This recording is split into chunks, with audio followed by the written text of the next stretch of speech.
অনেকেই আছেন যাদের রাতে কোনো কাজ নেই কিন্তু তবুও জেগে থাকেন।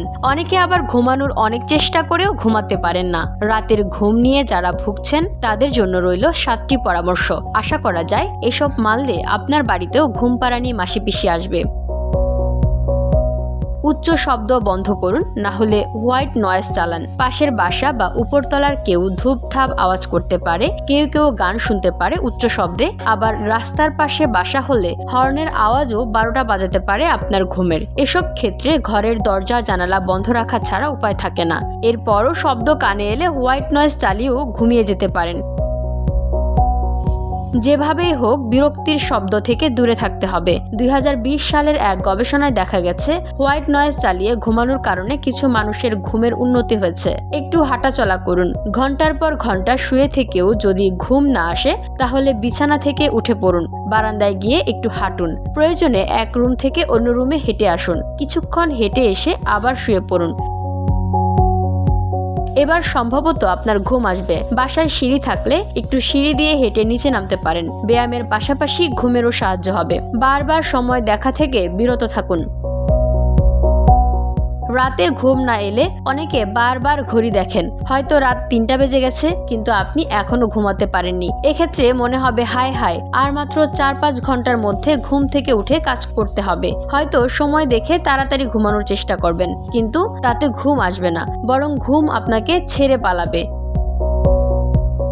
যত বেশি ঘড়ি দেখবেন দুশ্চিন্তা তত বাড়বে। 2018 সালের এক গবেষণায় দেখা গেছে দুশ্চিন্তা ও ঘুম পরস্পর বিরোধী। যাদের দুশ্চিন্তা বেশি তাদের ঘুমে সমস্যা হয়, আর যাদের ঘুমে সমস্যা হয় তাদের জীবনে আছে দুশ্চিন্তা। অনেকে রাতে ঘুমানোর আগে নিয়মিত মুঠোফোন ব্যবহার করেন। হয়তো ঘুমিয়ে ঘুমিয়ে একটু রিলস, টিকটক বা শর্ট ভিডিও দেখেন। দেখে হয়তো ভালোই লাগে, কিন্তু ঘুমের পথ বন্ধ হয়ে যায়। স্মার্টফোন এবং অন্যান্য ইলেকট্রনিক স্ক্রিন থেকে নীল আলো নির্গত হয়। এই নীল আলোর কারণে আমাদের শরীরে মেলাটোনিন উৎপাদন কমে যায়। মেলাটোনিন হলো একটা হরমোন যা আমাদের ঘুমের সার্কেডিয়ান ছন্দ ও ঘুমের চক্র নিয়ন্ত্রণ করতে সাহায্য করে।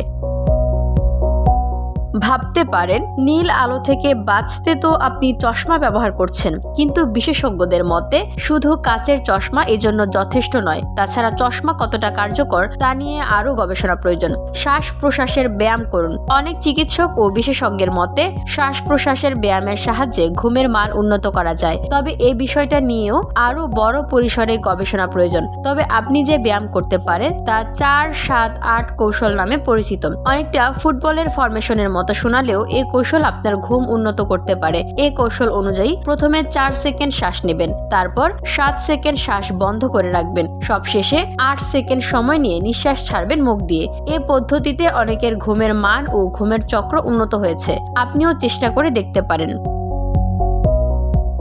ঘরের লাইট বন্ধ করুন। অনেকে রাতে লাইট বন্ধ করে ঘুমাতে পারেন না। কেউ কেউ ভয় পান বলে লাইট জ্বালিয়ে রাখেন, তবে এতে ঘুমের সমস্যা হয়। স্মার্টফোনের স্ক্রিনের মতো উজ্জ্বল আলো শরীরের মেলাটোনিন উৎপাদন কমিয়ে দেয়, তাই লাইট বন্ধ করে আরামে ঘুমান।